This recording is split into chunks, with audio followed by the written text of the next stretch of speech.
Indian navy को अधिक ताकतवर बनाने पर सरकार का जोर। साल के अंत तक होंगे 3 रक्षा समझौता, मिलेंगे ड्रोन और पनडुब्बी। भारतीय नौसेना निगरानी और युद्धक क्षमता बढ़ाने के लिए इस वित्तीय वर्ष के अंत तक कुल 3 बड़े रक्षा समझौते कर सकती है। इन रक्षा समझौतों में 31 MQ-9B ड्रोन सौदा, 3 अतिरिक्त स्कॉर्पियन पनडुब्बी और 26 राफेल एम युद्धक परियोजना शामिल है। भारतीय नौसेना को इस वर्ष बजट में 61,000 करोड़ रुपए की पूंजी देकर सरकार ने नौसेना के आधुनिकीकरण पर जोर दिया है।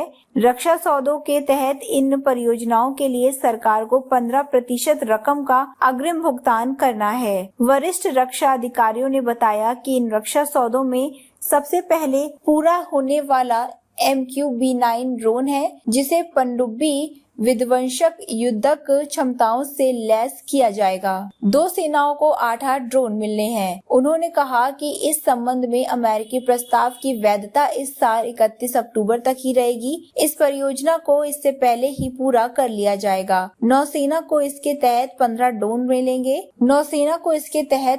ड्रोन मिलेंगे, जबकि अन्य 2 सेनाओं को 8-8 ड्रोन मिलने हैं।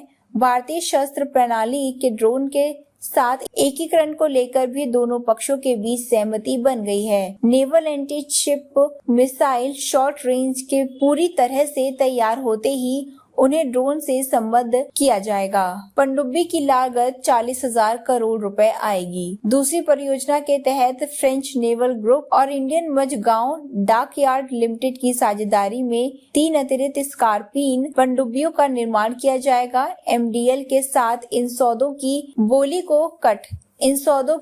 को संशोधित किया गया है और अब प्रत्येक पनडुब्बी की लागत 40,000 करोड़ रुपए आएगी। यह तीनों पनडुब्बियां अपनी पूर्ववर्ती 6 पनडुब्बियों से अधिक आधुनिक क्षमताओं से लैस होगी। इनमें स्वदेशी युद्धक प्रबंधन प्रणाली भी होगी। सूत्रों का कहना है कि भारत सरकार की कंपनियों जैसे भारत इलेक्ट्रॉनिक्स लिमिटेड आदि का इससे बड़ा हिस्सा होगा। तीसरी परियोजना के तहत भारतीय नौसेना 26M मरीन युद्धक राफेल की परियोजना को वित्त वर्ष 2024-25 में पूरा कर लेगी। इन राफेल को INS विक्रांत विमान वाहक युद्धपोतों से संबद्ध किया जाएगा। दोनों पक्षों के बीच 2 दौर की वार्ता हो चुकी है। इस परियोजना को अंतिम रूप देने के लिए दोनों पक्षों के बीच 2 दौर की वार्ता हो चुकी है। भारत ने हाल ही में वन विमानों में उत्तर रडार को लगाने का फैसला खारिज कर दिया है। 50,000 करोड़ रुपए का यह सौदा पिछले 36 राफेल के सौदे की तरह ही